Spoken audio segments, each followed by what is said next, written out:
Dear students, very good morning. You welcome again in this class. BA part first की इस class में आज हम बाल गंगाधर तिलक का अध्ययन प्रारंभ करेंगे। पिछली क्लास में हमने गोपाल कृष्ण गोखले का अध्ययन किया था, जो कि एक नरमपंथी उदारवादी विचारक के रूप में जाने जाते हैं, जिन्हें ब्रिटिश शासन और ब्रिटिश शासन की न्यायप्रियता में पूरा विश्वास था और ब्रिटिश शासन के अधीन वो एक औपनिवेशिक स्वराज्य की स्थापना की मांग करते थे। इस मांग के लिए भी उन्होंने प्रार्थना, अनुनय विनय, प्रतिनिधिमंडलों के माध्यम से अपनी बात ब्रिटिश शासन तक पहुंचाने की बात कही। इसके उलट जो बाल गंगाधर तिलक हैं, जिन्हें लोकमान्य, बाद में कहा गया लोकमान्य बाल गंगाधर तिलक, इनका भी जन्म 1856 23 जुलाई को महाराष्ट्र के कोकण जिले के रत्नागिरी नामक ग्राम में हुआ और 1920 तक जब गांधी युग की शुरुआत हुई तब तक इनका जीवन काल रहा। बाल गंगाधर तिलक गोखले के एकदम विपरीत विचारों के उग्रवादी विचारक के रूप में जाने जाते हैं। इनका मानना था कि कोई भी चीज बिना मांगे व्यक्ति को नहीं मिल सकती, तो राष्ट्र की स्वतंत्रता जैसी इतनी महान चीज बिना संघर्ष के हमें प्राप्त नहीं हो सकती। राष्ट्रीय स्वतंत्रता के लिए हमें एक संघर्ष करना पड़ेगा, अंग्रेजों से हमें आज़ादी छीननी पड़ेगी, इसके लिए एक आंदोलन करना पड़ेगा और इस आंदोलन के लिए किसी भी प्रकार के साधन संसाधनों को अपनाया जा सकता है। तो बाल गंगाधर तिलक उग्रवादी विचारधारा के प्रतिपादक के रूप में जाने जाते हैं और जिनका बहुत विश्व प्रसिद्ध जो नारा है कि स्वराज्य मेरा जन्मसिद्ध अधिकार है और उसे मैं लेकर रहूँगा। इस स्लोगन के माध्यम से ही उनके विचारों की हमें प्रतीति होती है कि स्वराज्य की प्राप्ति के लिए हमें एक दृढ़ निश्चय की आवश्यकता है और उस दृढ़ निश्चय के बाद हमें उसी के अकॉर्डिंग एक व्यवहारिक कार्य योजना की, एक आंदोलन की, एक संघर्ष की आवश्यकता है। बाल गंगाधर तिलक ने 16 वर्ष की आयु में मैट्रिकुलेशन मतलब सेकेंडरी क्लास जो पास की बम्बई से 1872 में, 1876 में बीए ऑनर्स गणित में उन्होंने डेक्कन कॉलेज पूना से पास किया और 1879 में उन्होंने एलएलबी की परीक्षा पास की। 1 जनवरी 1880 को तिलक ने न्यू इंग्लिश स्कूल की स्थापना की, जिसमें इनका आगरकर और विष्णु शास्त्री चिपलूणकरण जैसे लोगों ने भी सहयोग किया। 20 नवंबर 1884 को दक्षिण शिक्षा समाज की स्थापना तिलक ने की। जनवरी 1881 में मराठा और केसरी का इन्होंने प्रकाशन किया। मराठा अंग्रेजी भाषा का समाचार पत्र था और केसरी मराठी भाषा का समाचार पत्र था। 1895-97 में बम्बई विधान परिषद के सदस्य निर्वाचित हुए। 1893-1896 में इन्होंने गणपति और शिवाजी उत्सव को सार्वजनिक स्वरूप प्रदान किया, क्योंकि इन सार्वजनिक उत्सवों में जब लोग मिलते हैं तो उनमें अपने सामाजिक मूल्यों और संस्कृति के प्रति एक जागरूकता उत्पन्न होती है, जो कि राष्ट्र निर्माण के लिए उन्होंने बहुत आवश्यक बताई। 1889 में उन्होंने कांग्रेस में प्रवेश लिया और 1905 में बनारस कांग्रेस अधिवेशन में स्वदेशी और बहिष्कार जैसे प्रस्ताव पास करवाए, जो कि राष्ट्रीय आंदोलन के आगे जाकर प्रमुख हथियार या शस्त्रों के रूप में साबित हुए। 1908 में इन पर राजद्रोह का मुकदमा चला और 6 वर्ष का कारावास इन्हें मिला। 1916 को इंडियन होम रूल लीग की स्थापना की और एनी बेसेंट के साथ मिलकर होम रूल लीग आंदोलन इन्होंने प्रारंभ किया। अप्रैल 1920 में कांग्रेस डेमोक्रेटिक पार्टी का गठन किया।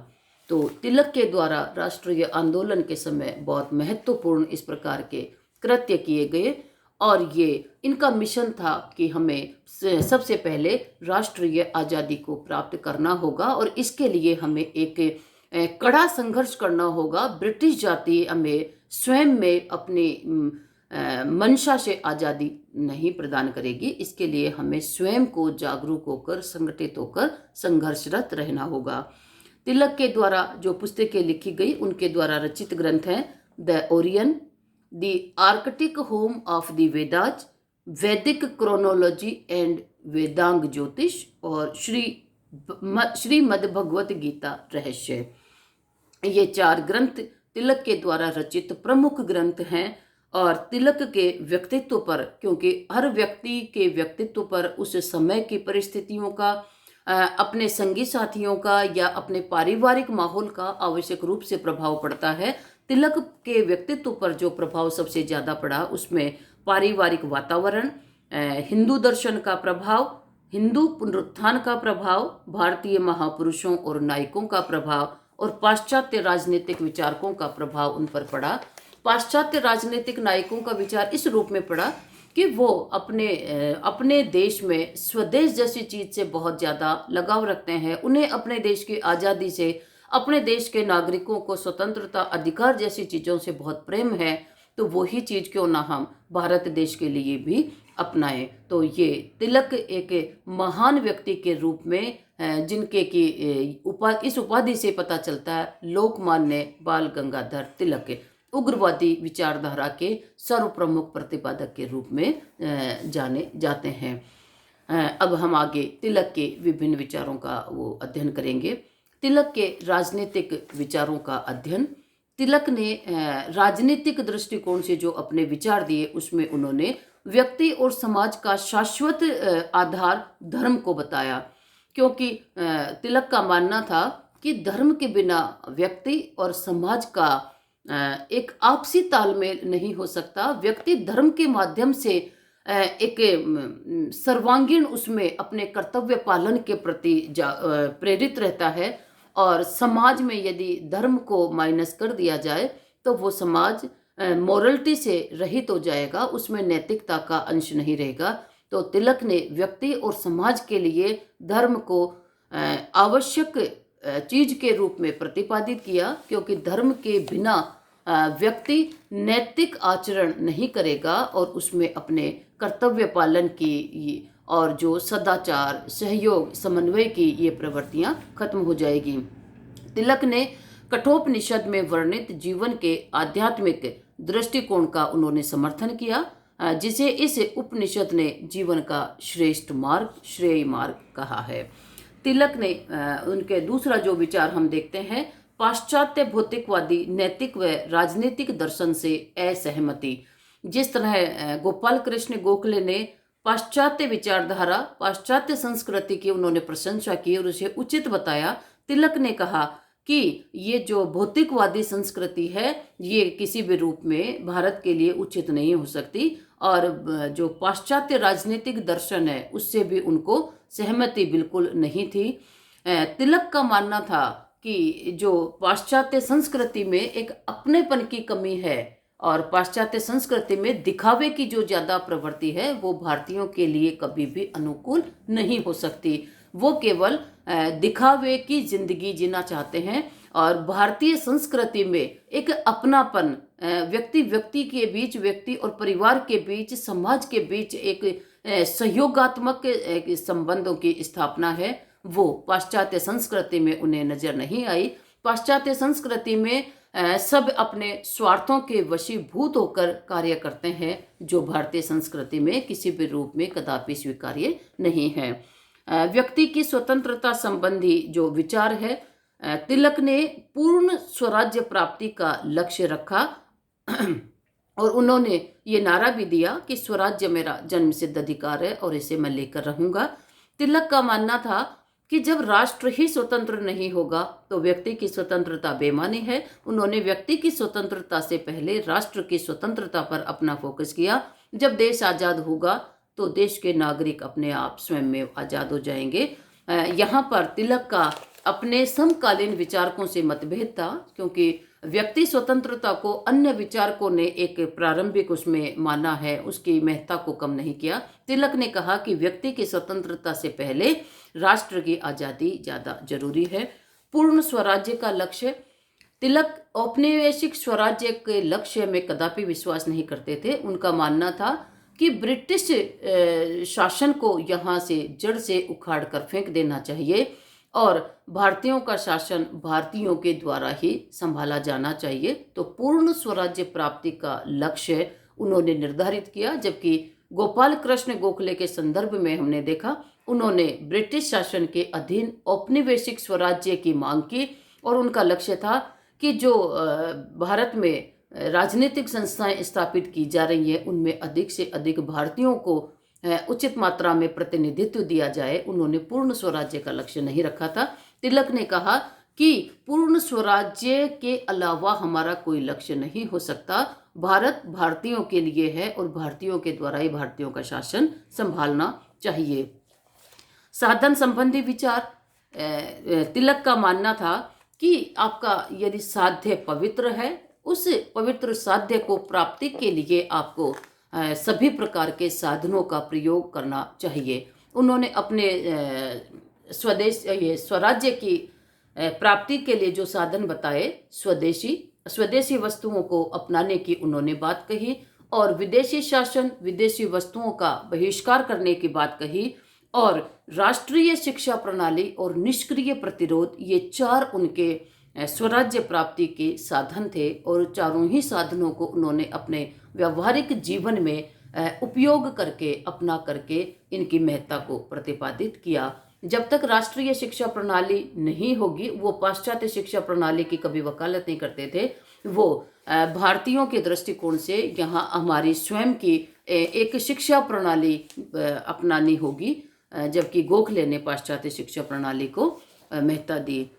प्राचीन भारत के गौरव से प्रभावित राष्ट्रवाद, तिलक ने ये कहा कि प्राचीन स्तर से भारत ने जिस तरह से अपनी महत्ता विश्व स्तर पर प्रतिपादित की है, उसी गौरव को पुनः प्राप्त करने के लिए हमें अपने राष्ट्र के प्रति एक अत्यधिक प्रेम की जो उत्पत्ति होनी चाहिए, जो एक राष्ट्रवाद की भावना होनी चाहिए, उसकी उन्होंने आवश्यकता जताई। और जब तक ये प्रत्येक व्यक्ति में राष्ट्रवाद की भावना नहीं होगी, वो स्वराज्य के लक्ष्य को सही रूप में नहीं समझ पाएगा।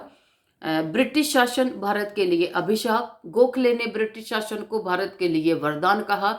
इसके उलट बाल गंगाधर तिलक ने ब्रिटिश शासन को भारत के लिए एक अभिशाप माना, क्योंकि भारतीय और ब्रिटिश संस्कृति में दिन रात का अंतर है और ब्रिटिश शासकों के द्वारा केवल अपने हितों के दृष्टिकोण से कार्य किया जाता है। भारतीयों के दृष्टिकोण से उनमें कोई भी एक संगति नजर नहीं आती। तो भारतीयों का शासन भारतीयों के द्वारा होगा तो ही भारतीय संस्कृति का संरक्षण हो पाएगा। और ब्रिटिश शासन कभी भी भारतीय संस्कृति, भारतीय राष्ट्रवाद को नहीं समझ सकते।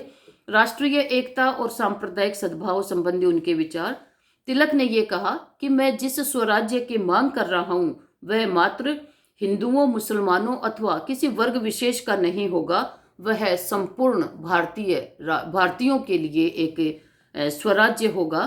तो उन्होंने राष्ट्रीय एकता की भी बात कही, क्योंकि भारत पहले भारत है, वो विभिन्न वर्गों के द्वारा उसे परिभाषित नहीं किया जा सकता और हिंदू मुस्लिम सभी को में यहाँ पर सद्भाव से रहे। उन्होंने सांप्रदायिक सद्भाव की भी वकालत की।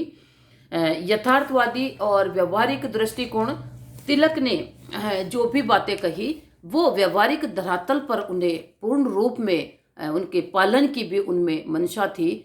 उनको तिलक ने Garibaldi, Mazzini, Burke, Woodrow Wilson के आत्मनिर्णय के सिद्धांत को लागू करने की मांग की और राष्ट्रवाद को उन्होंने लोकतंत्र से भी जोड़ा। तिलक की बातों में व्यवहारिकता का पुट ज्यादा दिखाई देता है और उनमें एक उग्र राष्ट्रवाद की प्रवृत्ति भी नजर आती है। तिलक का जनता की शक्ति में विश्वास, तिलक का ये मानना था कि जब तक इस राष्ट्रीय आंदोलन को जन आंदोलन के रूप में परिवर्तित नहीं किया जाएगा, हम स्वराज्य प्राप्ति के लक्ष्य को आसानी से हासिल नहीं कर सकते। जनता की इसमें रुचि तभी निर्मित होगी जब जनता को इसमें पार्टिसिपेट करने का मौका मिलेगा, जनता को इसमें स्वयं में जोड़ दिया जाए तो जनता अपना तन मन धन सर्वस्व समर्पित करके राष्ट्रीय स्वतंत्रता को प्राप्त करने के लिए प्रयास करेगी।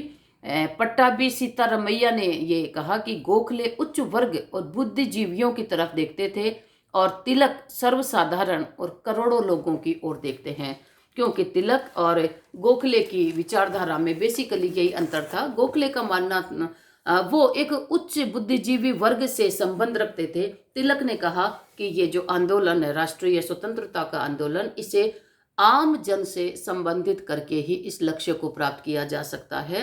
आम जनता को इससे जोड़ा जाना चाहिए। आज की क्लास में हम इतना ही, शेष हम अगली क्लास में करेंगे। Okay, thank you, all the